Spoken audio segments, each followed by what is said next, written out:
Okay, have you ever seen a mannequin challenge video?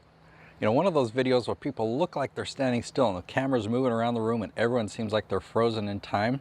Well, they're actually pretty easy to create. I'm going to demonstrate how it's done. I'll show you filming it and I'll show you the finished product.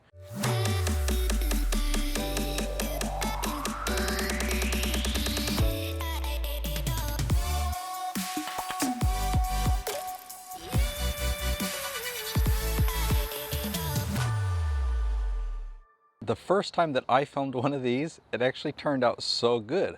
And so let me describe what I did first. Okay, I had a camera that could film in slow motion. 60 frames per second is all. Typical normal speed is 30 frames per second. And my Canon 80D, I'm actually filming a time lapse over there. My camera is right there. That's my Canon 80D. It can film at 60 frames per second. So that's the one that I'm going to use when I demonstrate it in a moment. By the way, isn't this beautiful? Sunrise. Oh, you can't see the sunrise. Well, it's really, oh, there we go. Colorful sunrise happening right this moment. So it's pretty good lighting on my face. So I found that there are really only three things that you need to pay attention to when doing a mannequin challenge video. The first one is that speed. Increase the recording speed up to 60 frames per second so that then when you're in your editing software, you can stretch it out and slow it down 50%. So that it's smooth when things are going half the speed. So that's one trick, okay? Record at 60 frames per second. Maybe you could do higher. The second thing, and you'll notice that I'm gonna use a glide cam. Okay, a glide cam isn't necessary. You could just hold your hand and you can film this with your phone, but a glide cam allows it to be extra smooth so that the movements when I walk around, and I've practiced, I've been using a glide cam for years. So don't just buy a glide cam, a $500 thing, just because you want to film a mannequin challenge video, but it really does help. If you're going to be filming lots of these things, then I do recommend getting a glide cam and then learn how to use it. It'll take some practice.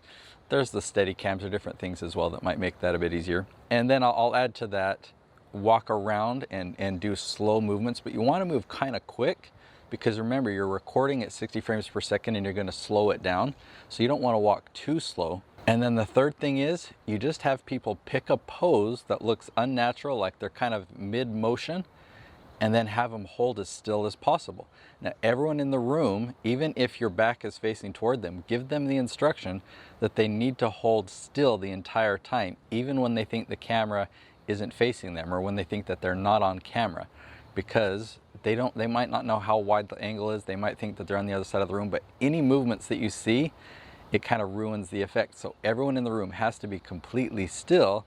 There can't be things moving in the wind or stuff like that. I don't know. I guess you could have different effects, but for all intents and purposes of this video, make sure everyone holds still and then just move around them and you'll get a really cool effect. So why don't we go check it out?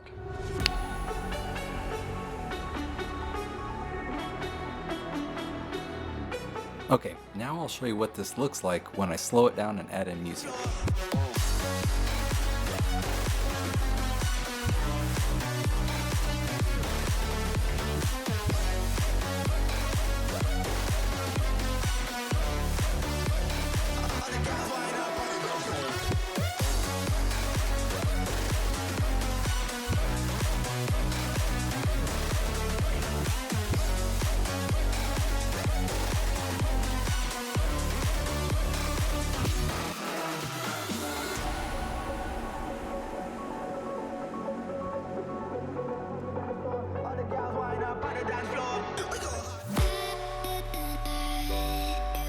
As a bonus, I want to show you a mannequin challenge video I did for the National Speakers Association.